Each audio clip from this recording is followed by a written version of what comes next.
Robert Foster, Missionary to Africa, Week 5. Do you remember what Dr. Bob was missing to build a new hospital?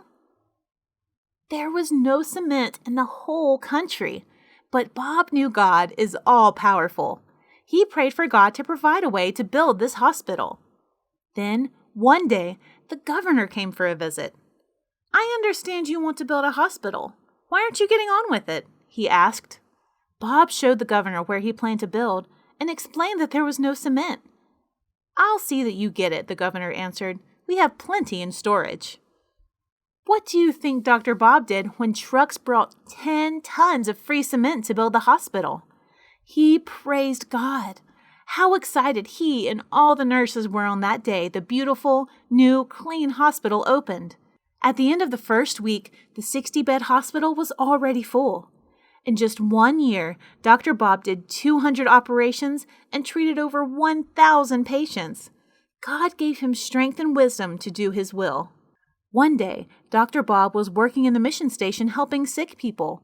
He had 100 patients waiting to see him.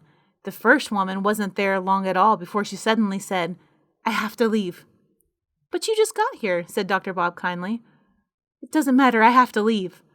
Dr. Bob was listening to her heart with a stethoscope. It was beating very fast. He wondered what could have caused her to leave so quickly.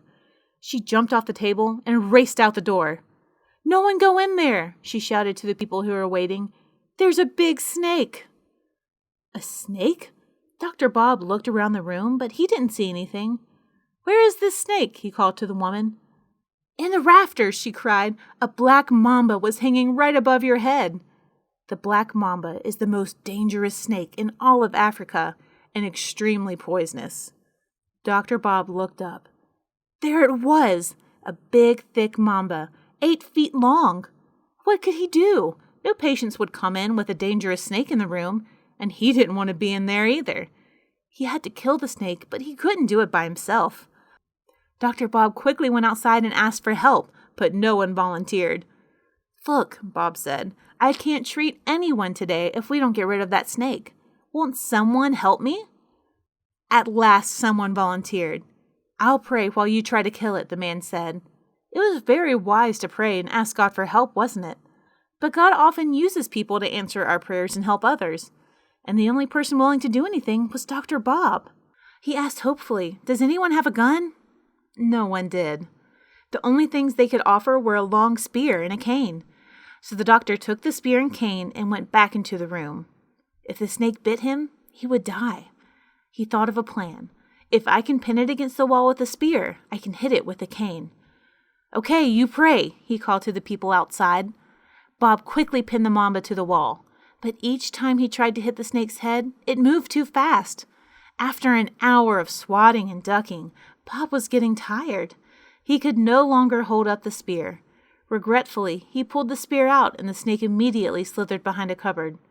He went outside and pleaded again, "I need some help to get this job done." Finally, a short old man with a crippled leg volunteered. They went into the room and the doctor explained his strategy. If they pushed the cupboard tightly against the wall, the snake would be stuck. Quickly, they pushed and trapped the snake. When the snake stuck his head out, Dr. Bob hit it hard and killed it. Dr. Bob said that this experience reminded him of what many people would say to missionaries. "You go and we'll pray." People need to pray, but people also need to go. God uses his people to answer prayers. Dr. Robert Foster and his family were willing to go, as were his parents before him, and his son, Dr. Stephen Foster. God used them to help many people in Africa, and the good news of Jesus that they shared changed lives. There are people all over the world who need to hear about Jesus, and God uses people like you and me to tell them. If you've believed in Jesus as your Savior, will you pray for God to send missionaries? Will you be willing to go if God leads you? Will you tell other people about Jesus now where you live? God can give you the courage to share the good news of Jesus with people around you, and He will help you go wherever He leads you if He calls you to be a missionary someday.